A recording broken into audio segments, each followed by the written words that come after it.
네, 118회 KPC 모의고사 총평 진행하도록 하겠습니다. 네, 저는 김유성이고요. KPC에서 기본반 멘토를 담당하고 있습니다. 네, 118회 모의고사 출제 방향 되게 힘드셨을 것 같아요. 의도적으로 좀 생소한 문제, 공격적인 문제들로 구성하려고 좀 노력을 했습니다. 왜냐하면 이제 마지막 시험 전 모의고사이기 때문에 이제 충분히 좀 공격적인 문제를 대응할 수 있는 마음의 여유가 있잖아요. 그런 것들 연습하기 위해서 좀 생소한 문제들을 많이 구성을 했고요. 대신 7월 달 모의고사에는 좀 더 익숙한 문제들, 그다음에 쓰기 연습 위주로 할 수 있는 문제들이 좀 나오겠죠. 그다음에 이제 과거 기출에서 출제된 풀이형 문제, 뭐 신경망 계산하는 문제, 그다음에 EVM, 서브네팅 이런 문제들도 리마인드 차원에서 냈습니다. 나올 때도 됐거든요, 또. 그다음에 여전히 계속 나오고 있는 갱신된 가이드라인들 이런 것들이 이제 118회 모의고사의 출제 방향입니다. 네, 1교시에서는 다 좋은 문제들 굉장히 많이 나왔지만 2, 3, 4, 5, 9번 이렇게 좀 체크를 해 볼 거예요. 물론 나머지 것도 다 준비해야 되는 거 아시죠? 그 다음에 관리 선택의 11번의 AMR, 그 다음에 13번의 벡터 DB 이런 거 정도 보시면 될 것 같습니다. 12번의 공공데이터 예방적 품질 관리도 반드시 가져가야 될 이런 문제 잘 나온 거 아시잖아요. 꼭 가져가시면 좋을 것 같고 14번의 캔통신 같은 경우는 관리에 나오기 좀 애매하겠죠. 그 다음에 15번의 프로세스 동기화 기법은 관리에 나올 수 있는 문제, 16번 같은 경우는 응용 전형 문제라고 할 수 있습니다. 네, IT 포트폴리오 분석 기법. 포트폴리오란 게 뭔가요? 이 기업에 가지고 있는 상품을 나열한 거란 말이죠. 근데 이 문제에서 물어본 거는 포트폴리오 물어본 게 아니라 포트폴리오 분석 기법을 물어봤어요. 그래서 분석 기법을 쓸 수 있는 것들이 몇 가지 있잖아요. 그래서 뭐 BCG 매트릭스, G 매트릭스 이런 것들 우리가 IT 경영에 공부하는 내용들 있잖아요. 그런 것들을 이제 물어보는 문제라고 할 수 있습니다. 그래서 이제 시장에서 우리 회사 제품이 어떻게 인정받을 수 있고 어떤 포지션을 하고 있고 어떤 역할을 하고 있는지 이런 것들을 분석해서 경쟁 우위를 가져가기 위한 방법으로 사용을 하는 거죠. 그래서 지금 133회 시험에서도 뭐 수학 분석이나 아니면 뭐 3C, 4C 이런 것들이 패스트 같은 것들이 나왔잖아요. 당연히 이것도 연계돼서 나올 수 있는 문제라고 보시면 좋을 것 같습니다. 네, 그다음 패스키 첫 출제된 문제인데 대형 벤더사들이 사용하고 있죠. MS나 구글이나 애플 같은 것들. 그래서 이 몇몇 키워드들이 있죠. 오어스나 파이도 이런 것들을 기억을 해주시면 좋을 것 같고 비밀번호 방식 같은 경우는 이제 보안 취약점 같은 것들이 있잖아요. 비밀번호의 노출이라든가 이런 것들 때문에 문제가 있는데 이 패스키를 사용을 하면은 파이도 생체 정보랑 같이 연동을 해서 이 생체 정보가 개인 키를 활성화시키는 거죠. 그래서 서버에 있는 이 공개 키랑 개인 키 사이에서의 개인의 신원 인증을 안전하게 할 수 있는 그래서 장점 같은 건 뭐냐면 단말이 바뀌더라도 이런 것들을 또 그대로 사용할 수 있는 것들이 장점입니다. 그래서 지금 자료에는 등록 과정과 패스키 인증 과정을 나눠서 넣어놨는데 이것도 개념적인 것들 그다음에 인증한 실제 기술들 안에 내부의 기술을 보시면은 공개키 개인키 그냥 싹 나눠갖고 서명하고 가는 거예요. 그래서 거의 동일한 거기 때문에 개념 정도만 확인하셔도 충분히 대응할 수 있는 문제가 될 것 같습니다.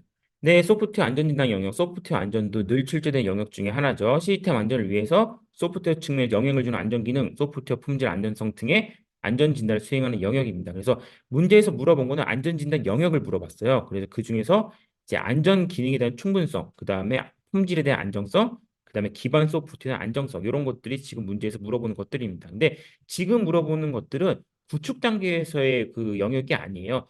구축이 다 끝난 다음에 이 완료 단계나 운영 단계에서의 그 진단을 물어보는 겁니다. 그럼 구축 단계에서 어디를 물어보냐 보시면은 IITP에 있는 소프트웨어 안전성 공통개발 가이드 또는 IEC 61508 여기서 이제 개발 단계 안전 진단을 책임을 져주는 거고요. 지금 문제에서 나온 것들은 운영 단계 쪽이라고 보시면 됩니다. 그래서 각 단계별로 중요하게 보고 있는 것들, 그다음 어느 영역인지 체크를 한번 해두시면 좋을 것 같아요. 네, 컨테이너 오케스트레이션 기능 및 장점인데 여기 이제 오케스트레이션이 133회 드디어 쿠버네티스가 출제가 되었죠. 밀다 보니까 나옵니다. 근데 이 장점은 뭐냐? 장점은 아무래도 날도커 컨테이너를 그냥 쓸 수가 없으니까 매니저가 필요하단 말이죠. 실제 쿠버네티스의 기능, 오케스트레이션 기능은 마이크로 서비스 통합 관리, 프로비저닝, 로드 밸런싱, 컨테이너 관리, 트래픽 관리 이런 것들을 담당하게 되는 거고요. 사례가 나와 있습니다. 서버 1번이 장애가 발생했어요. 그러면 이 노란색 어플리케이션은 빈 서버에 가서 배치 파란색 어플리케이션은 또 3번 서버에 가서 배치 이런 식으로 장애가 일어났을 때 비어있는 좀 가용성이 있는 이런 서버에다가 인스턴스나 파드 컨테이너를 배치하는 역할들을 컨테이너 하고 있는 거죠. 장점으로 보면은 이런 특정 서버에 장애가 발생하면서 이런 것들을 정상적으로 올릴 수 있기 때문에 이 내부에 있는 인프라 따는 신경 쓰지 않고도 굉장히 관리가 용이해지는 장점들이 있습니다. 대부분의 클라우드 네이티브나 마이크로 서비스 아키텍처를 구현하는 조직들은 이 컨테이너 오케스트레이션 서비스를 다 쓰고 있죠. 네, ISO 22301, 133회 BCP DRS가 나왔잖아요. 이제 BCMS에 대한 국제 표준인 거죠. 근데 이 BCMS 같은 거 보면은 일단 기본적으로 PDCA 계획, 운영, 검토, 유지 및 개선, 그 다음에 이해관계자와 이 조직에서의 비즈니스를 어떻게 유지하고 운영할 수 있을지, 연속성을 보장할 수 있을지에 대한 국제 표준이란 말이죠. 그래서 주요 내용 같은 거 보시면은 조직의 상황, 계획 수립, 지원 운영, 성과 평가 이런 항목들이 2230의 주요 내용입니다. 그래서 BCP DR에서 출제가 되었고 최근에 국제 표준을 번호만 딸랑 던져주고 하는 문제들이 좀 나오잖아요. 그래서 요것도 리마인드를 하시면은 좋을 것 같습니다. 그래서 AMR이에요. AMR 같은 경우는 라이더, 뭐 영상 위치 센서 이런 것들에서 수집한 정보로 동작 계획 알고리즘으로 이동 계획을 수립하고 목적지가 잘 주행하는 모바일 물류 로봇인데 물류창고 같은 데 보면은 정해진 구간에다가 이제 배송을 해주는 로봇들이 있단 말이죠. 근데 이게 이제 정해진 구간만 달리는 게 아니라 실제 자기가 장애물을 인식하고 그다음에 어떤 작업 지시가 내려오면은 동적으로 움직이게 하는 약간 자율주행의 기능이 탑재된 모바일 물류 로봇이다라고 보시면 됩니다. 그러면 당연히 이건 기술이 뭐가 들어갈까요? 일단 인지 판단 제어 같은 것들이 들어가겠죠. 보시면은 여기 플린트 관련 시스템이라고 FMS가 있는데 얘가 작업 지시를 내려줄 겁니다. 그러면은 우리가 이제 알고 있는 문제에서 물어본 AMR 같은 경우는 이 구동부, 그다음에 수집부는 뭔가요? 초음파, 라이다, 영상 위치 센서, 마치 로봇 청소기 같은 것들 돌아가는 거 생각하시면 되겠죠. 그다음에 이 동적 계획을 받아갖고 정해진 구간 여기까지 최적 경로로 이동해 주는 이런 식의 그 동작을 보이는 것들이 AMR을 보시면 됩니다. 그래서 이 개념만 이해하시고 나머지는 자율주행차 기술을 한 절반 정도만 밀어 넣으면 충분히 대응이 가능한 문제겠죠. 네, 벡터DB 지난번 모의고사에 이제 RAG가 출제가 됐습니다. RAG가 뭔가요? 결국에는 바깥에 있는 DB에서 이 신뢰할 수 있는 정보를 가져오는 거잖아요. 요게 벡터DB의 역할입니다. 그래서 방대한 양의 고차원 데이터를 벡터 형태로 채척해서 보관하고 처리하기 위해 특화된 DB인 거죠. 그래서 뭐 장기 메모리나 시멘틱 기능 같은 것들 구현하기 위해 사용을 합니다. 3단계죠. 인덱싱, 쿼리, 그다음에 포스트 프로세싱 요 3단계 과정, 그다음에 추상화된 요 그림 정도 가지고 가시면은 괜찮은 점수를 맞을 것 같아요. 결과는 벡터라는 게 뭔가요? 우리가 사용하는 RDBMS들은 정확한 정보를 셀렉트 하잖아요. 정확한 정보, 매칭되는 정보를 가져다 주지만 이 벡터는 결국에는 유사도를 어떻게 계산할 건지 비슷해 보이는 거를 갖고 오는 거란 말이죠. 이런 것들이 이제 인공지능이나 아니면 이제 우리가 비정형 데이터들, 이런 이제 데이터들을 저장하고 핸들링하는 게 더 유용한 형태가 됩니다. 꼭 가져가시면 좋을 것 같아요. 네, 이교시에 여러 가지 좋은 문제들이 나왔습니다. TCP 같은 경우도 올드한 문제 나올 수가 있죠. 그 다음에 여기 이교시에 눈에 띄는 것들은 디지털 서비스 전문 계약 제도 볼 거고, 망분리도 볼 거고요. 그 다음에 테크리스라는 새로운 토픽 한번 볼 겁니다. 그 다음에 초고대 AI 데이터 생애주기인데 이런 것들은 특징이 있습니다.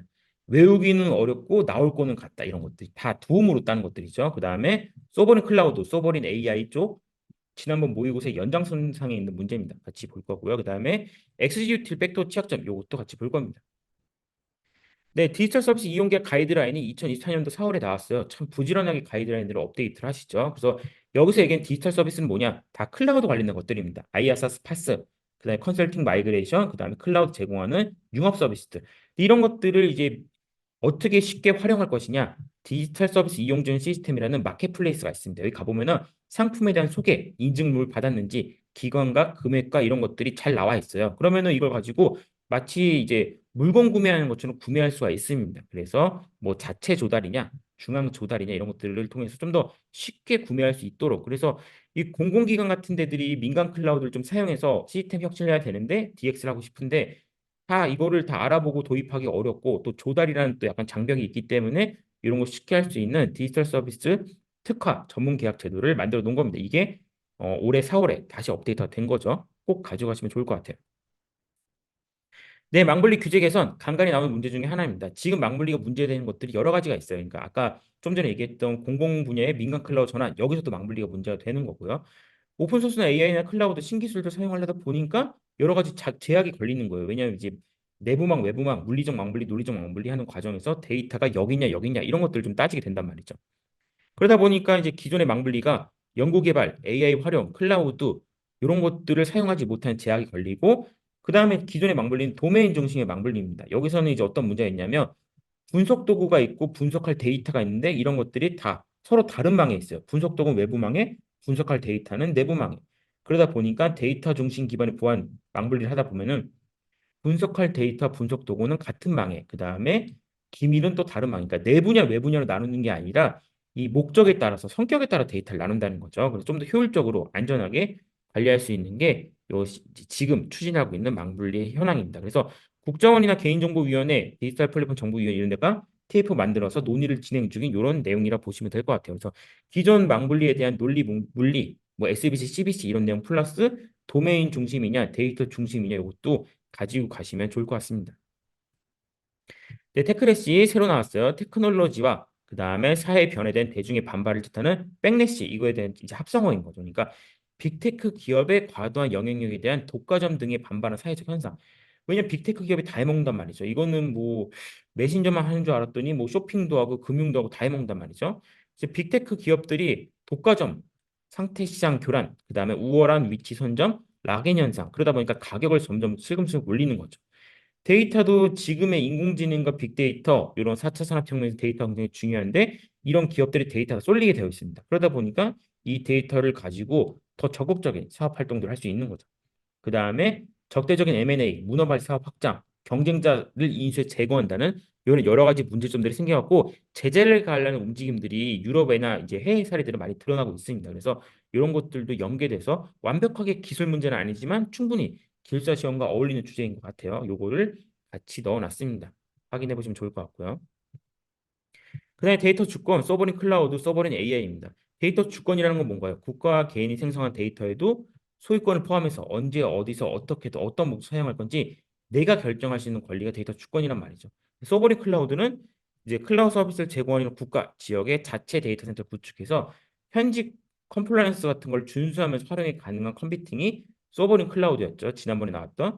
근데 지금 서버린 AI 뭐냐면 요걸 가지고 우리 지역에 있는 데이터, 우리 지역에 있는 아이리스를 가지고 우리 지역에 쓸 수 있는 자체 AI를 만들어 놓겠다. 그래서 사용하겠다는가 서버린 AI의 컨셉입니다. 그래서 이거는 각각의 개념적인 부분들만 확인하시면은 쉽게 대응할 수 있는. 근데 마이데이터, 데이터 주권 이런 것들 묶어갖고 한번 나올 만한 주제긴 한 것 같아요. 가져가시는 걸 추천하겠습니다. 그다음에 XG 유틸 백도어 취약점인데 이 소프트웨어 비오면 SBOM 문제도 출제가 되고 그다음에 이 공급망 관리에 대한 이제 공급망 공격에 대한 것들이 화두가 되기 때문에 연장선상에 있는 문제예요. 사회공학적 기법을 사용, 장기간 오픈소스 저장소에 대한 기여, 관리자 권한에 대한 합법적인 양도 이런 것들이 특징인데 이런 겁니다. 계정을 생성해서 오픈소스에 참여해요. 열심히 참여하다 보면은 컨트리뷰션, 요 포인트 늘어나다 보면은 저장소 권한 획득하고 점점 위치가 올라가겠죠. 그럼 어느 순간에 관리자 권한을 받게 됩니다. 그러면 거기에 백도어 악성 코드 집어넣어서 오픈 소스니까 전 세계가 다 쓰잖아요. 이제 다들 아시겠지만 오픈 소스를 라이브러리까지 다 까보면 쓰진 않죠. 그러다 보니까 이 상태로 배포가 되면은 이 오픈 소스를 쓰는 전 세계 있는 시스템에 악성 코드가 다 배포될 거잖아요. 공급망 공격을 할 수가 있는 겁니다. 그래서 이런 것들까지 같이 지금 컴식 문제라 대부분 선택은 안 하셨겠지만 문제 자체는 굉장히 가져갈 만한 주제긴 한 것 같아요. 그래서 이것도 가져가시는 걸 추천드립니다. 네, 3교시 공통 문제에서는 양자에 대한 기술 전반적인 거의 리뷰, 마지막 양자 센서가 등장했는데 양자 센서만 보면 될 것 같고요. 네, 엔드포인트, 네트워크, 제로 트러스트, XDR 이런 내용도 같이 가져가면 좋을 것 같습니다. 근데 ISMSP는 내용 확인하시면 될 것 같고 이제 SLMM 이것도 같이 살펴볼 거고요. 그다음에 UML과 포플러스 원뷰 요거 리마인드 꼭 하시고 근데 TDD, BDD 커버리지 쪽도 한번 확인하셔야 됩니다. 그 다음에 CITS 요것도 같이 확인해야 되겠죠. 왜냐면 LTE VTX가 표준으로 되었기 때문에 요것도 가지고 가야 될 문제 중에 하나입니다. 가상 메모리 같은 경우는 모두가 준비하고 있죠. 네, 양자 컴퓨팅에 대한 흐름, 그 다음에 분배, 그다음에 양자 내성 암호 이런 것들이 쭉 흘러간 다음에 마지막에 양자 센서가 등장을 합니다. 양자 센서의 역할은 뭔가요? 양자의 특성을 활용해서 물리적, 화학적으로 변화를 감지하고 더 약간 미세 조정이 가능한 초정밀 계측이 가능하게 하는 게 양자 센서란 말이죠. 그래서 작은 변화나 신호도 감지할 수 있도록 만들어 놓은 게 양자 센서의 역할입니다. 그래서 지금 기존의 양자 컴퓨팅, 양자 보안 이런 것들뿐만 아니라 양자 센서 분야에서도 IoT 분야로 연결이 돼서 이 초정밀 탐사, 지질 탐사, 유전자 분석 이런 것들까지 활용이 가능한 영역이라고 보시면 될 것 같아요. 신토픽이니까 이 개념만 가져가시면 좋을 것 같아요. 네, 엔드포인트 보안, 네트워크 보안, 제로 트러스트, XDR인데 흐름 같은 것들이 있죠. 보면은 엔드포인트 보안, 네트워크 보안에서 부족한 부분들이 있어요. 이걸 보완하는 기술들이 뭐 제로 트러스트, XDR, 소어, 그다음에 SIEM 이런 것들이란 말이죠. 이런 흐름에 있는 문제라고 보시면 됩니다. 그래서 제로 트러스트 같은 경우는 가이드라인이 한번 나왔잖아요. 결국은 회사에 있는 모든 리소스를 다 소프트웨어로 통제할 수 있도록 만들어 놔야지만 이 적절한 곳에 정책을 수립하고 정책을 주입하고 관리할 수가 있잖아요. 컨트롤 플레인과 데이터 플레인 나누는 것처럼 요 내용들 그다음에 결국에는 제로 트러스트 중요하게 보는 거는 멀티팩터 인증이란 말이죠. 요거를 같이 묶어 갖고 준비를 하시면 좋을 것 같습니다. 그다음에 우리가 관리해야 될 계층들이 여러 개 늘어나요. 엔드포인트도 있고 네트워크도 있고 클라우드도 있어요. 이 다양한 계층의 데이터를 수집하고 사이버 킬체인 관점에서 위협을 탐지 대응하는 솔루션이 XDR입니다. 그래서 여러 계층의 데이터를 수집해요. 어디에 수집하나요? 일단 데이터 레이크에 담겠죠. 그러면 정규화를 하거나 아니면 구조를 만들거나 해서 이 DW처럼 쓸 수 있는 것까지 어떤 구조화를 시켜놓고 이걸 가지고 위협에 대한 탐지, 데이터 프로파일링 이런 거를 해놓은 다음에 알람을 준다거나 리포트나 API 워크플로우 모니터링 같은 것들을 제공할 수가 있습니다. 그러면은 위협을 신속하게 탐지하고 대응할 수 있겠죠. 이런 것들이 XDR인데 요 몇몇 개념들 있잖아요. 세시, XDR, SOAR, SIEM, 그다음에 제로 트러스트는 묶어갖고 준비를 하시면 좋을 것 같아요.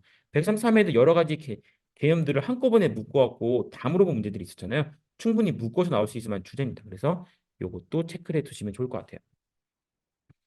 네, 스몰러 LMM이죠. 비교적 적은 매개 변수 파인 튜닝을 통해서 한정된 컴퓨팅 자원에서 효율적 운영이 가능한 경량화된 언어 모델입니다. 그래서 지금 LMM의 단점이 뭔가요? 용량, 전력 소모량이 너무 크다는 거죠. 그다음에 그러다 보니까 연산 시간도 너무 커지는 거고 이런 것들이 환경적인 문제 같은 것들도 많이 발생을 합니다. 근데 이 SLMM 같은 경우는 오픈 소스 활용도 용이하고 그다음에 온 디바이스 AI처럼 네트워크가 없이도 활용이 가능한 이런 장점들이 있는 거죠. 그래서 이런 이제 파인 튜닝을 통해서 한정된 자원에서도 효율적으로 운영이 가능하기 때문에 너무 많은 이제 목적에 따라서 그런 거죠. LMM이 필요한 조직들도 있겠지만 SLM이 필요한 조직들은 요걸 쓰는 게 괜찮다. 이런 느낌으로 봐주시면 좋을 것 같습니다. 네, 4교시요. 4교시에는 DTN을 잠깐 볼 겁니다. DTN이 지금 아직 표준화된 내용은 없긴 하지만 참조 모델이 있기 때문에 살짝 볼 거고 오픈소스 같은 경우는 라이선스 양립성만 체크해 볼 거고요. 그 다음에 디도스 애저 서비스 다양한 애저 서비스가 있죠, 진짜.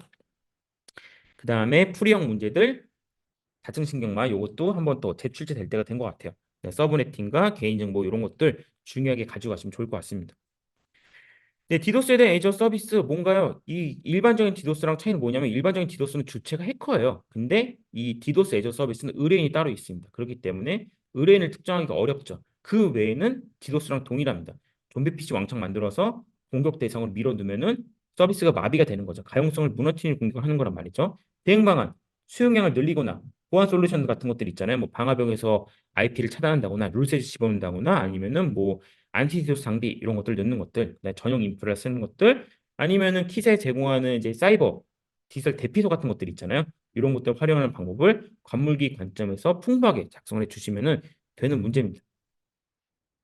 D10, SDN이 먼저 나와요. 그러니까 소프트웨어 디파인드 네트워크. 이 SDN이 1995년 최초 출시된 이후에 2010년도에 활성되기 시작했으나 네트워크가 복잡해지고 아무래도 장애 예측, 그 다음에 소프트웨어로 모든 걸 통제하기 어렵다 보니까 이제 대안으로 2020년도에 DTN이 도입이 됩니다. 디지털 트윈 네트워크죠. 근데 개념은 똑같아요. 데이터 플레인이 있고 컨트롤 플레인이 있고 이걸 양쪽을 중재해 주는 이제 개방형 API가 있잖아요. 그래서 디지털 트윈이라는 게 뭔가요? 현실 세계에 있는 물리적인 사물을 3D로 모델링해서 가상 세계에서 인터랙션 할 수 있도록 만들어 준 거잖아요. 요 역할들이니까 물리 네트워크를 그대로 디지털 트윈에다가 가상화를 시켜놓고 이렇게 그러면 얘를 통제할 수 있는 어플리케이션이 필요하잖아요. 이 어플리케이션에서 API를 통해서 라우팅도 하고 로드 밸런싱도 하고 테이블 뭐 적어도 주고 이런 것들을 하게 되는 거죠. 그래서 이런 관점으로 바라보는 게 DTN인데 SDN의 문제점들 해결할 수 있는 확장된 개념으로 보시면 좋을 것 같고 문제 풀이할 때는 SDN 느낌으로 푸셔도 크게 무리는 없을 것 같아요. 디지털 튠이라는 어떤 네이밍만 잘 해주시고 컨트롤 플레인, 데이터 플레인, API 이런 용어들을 사용해 주시면은 얼추 비슷하게 풀어낼 수가 있습니다.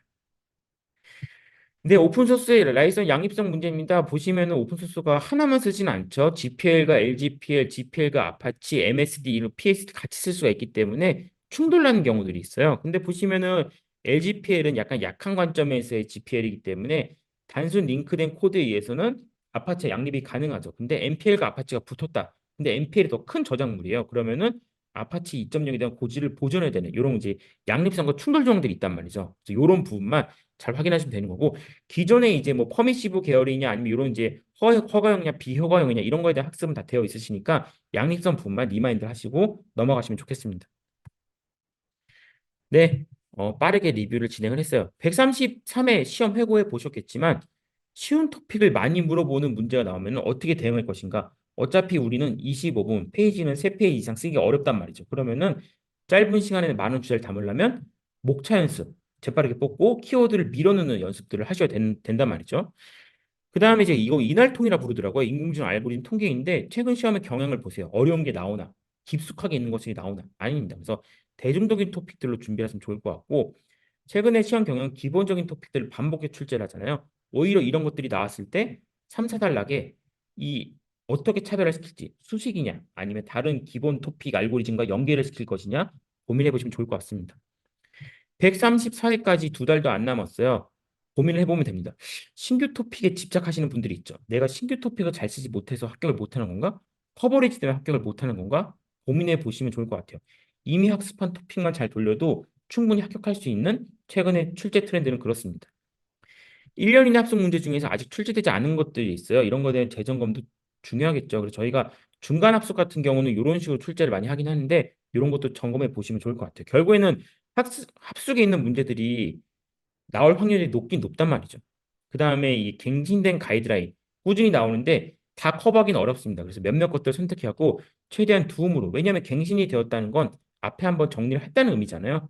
이런 것들 체크해 주면 좋을 것 같고 늘 얘기하는 서브노트에 대한 경량화 그 다음에 5번에서 10번 사이의 반복 요거는 학습 거의 합격의 보증수표 같은 것들이란 말이죠. 요거까지 준비를 주시면 좋을 것 같습니다.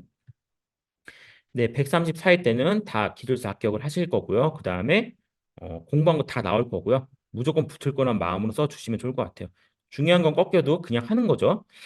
그다음 후기를 그 제가 복기를 본 게 있었는데 더 이상 못하겠다고 너무 힘들어서 요렇게 써신 분이 있었는데 너무 공감이 되더라고요. 그리고 그 정도 마음, 그 정도로 열심히 하신 분이면 붙었을 것 같아요. 133회 때 붙으셨을 것 같습니다. 그래서 그 정도로 열심히 준비하신 분들은 누구나 붙을 수 있단 말이죠. 그래서 항상 자신감 가지시고 그다음에 최선을 다해서 되게 절박하게 간절하게 쓰시면은 채점자가 그걸 알아봐 줄 겁니다. 네, 저희도 항상 되게 합격을 응원하고 있고 아시죠? 멘토님들도 간절하게 여러분들 합격을 응원하고 있다는 거. 그래서 오늘 생소한 문제들, 공격적인 문제들로 400분 동안 글짓기를 하시느라고 너무 고생 많으셨고 푹 쉬시고 그다음 복귀하시고 남은 기간 바짝 집중해 갖고 올해 안에 다 공부를 끝낼 수 있도록 다 한번 같이 노력해 보시죠. 네, 고생 너무 많으셨습니다. 저도 총평은 여기까지 마무리할게요.